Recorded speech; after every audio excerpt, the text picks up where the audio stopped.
Okay. Hi everyone. So, Chug Milk here. It's the end of our defense. It's 0-0, and it can only be 0-0 at worst for me. So we've managed to turn them over.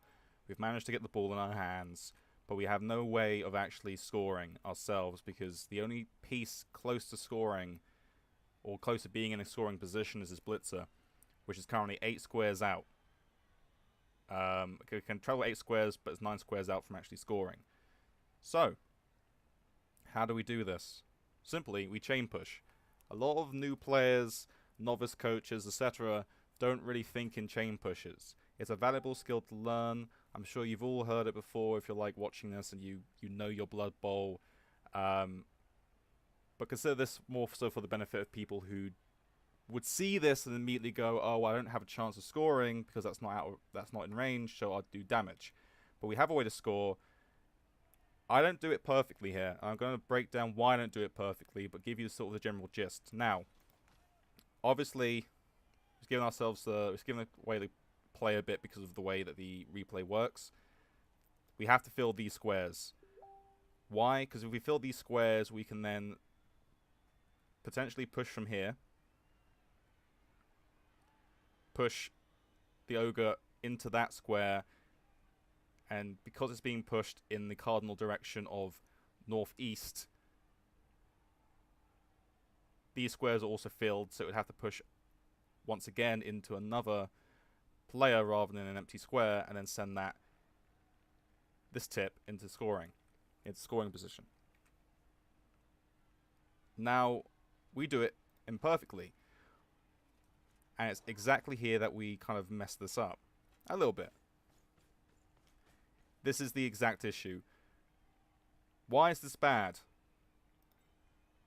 Well, because this could have instead, being a guard blitzer, and therefore providing assists, could have gone there. And provided the assist on the ogre that we needed. Then the piece that we sent upwards that way, this one that's occupying the square that we should be filling with this one, could have been there. And then all the squares we actually need filled to push the ogre would have been filled. But instead, we re-roll way too many dice. Because that goes there, because it can still give an assist. It hasn't stopped us fundamentally from getting the score. But at the same time, it doesn't need to be there. That square doesn't even need to be filled. I think I was actually briefly in two minds of how to do this, because I was thinking of, okay, use this one to block so I don't have to dodge this one out. Block that way. Fill that square as well. But then I realized, oh wait, I don't have enough guard because the other guard piece is there. So the only way we could have done this is to push the ogre forward. There was one way to get 2 die. We're going to do it with 1 die. But there was a way to get 2 die, and that would be to dodge this out. But on a 1 and 9, that fails, even with the reroll. So a 1 die was probably statistically... I think it's better. I don't run it through Samba. But we make this go do a GFI that doesn't need to be even done. That therefore rolls a dodge it doesn't need to roll. Yes, it's safer blocking, if you could say, because, well, it won't turn over on a both down. But on a both down, it doesn't give us what we need anyway. So we make a 3+ and a 2+ that we didn't even need to make. It comes off. And we get the pushes that we need. But we could have, for example, used the piece that GFI'd there, this lineswoman, to do the push instead. And we wouldn't have to roll a go for it or a dodge on this blitzer, nor would I have to roll a go for it on the lineswoman there at all. I think a lot of it was down to the two minds of how to do this, though. And in the situation that I was in, you can't really sort of beat yourself too up. You can't beat yourself too much up about it. But if we had rolled a bunch of 1s here, because we had to use a reroll because something failed, like this GFI failed, or we just couldn't make the score because we rolled the 1 and 9, it would have been a very, very sore sticking point for us. But we score it. turning a half that was very likely to have been a draw into one that we now, in our offense, can then go, we don't even have to push. And that, my friends, is the beauty of chain pushing.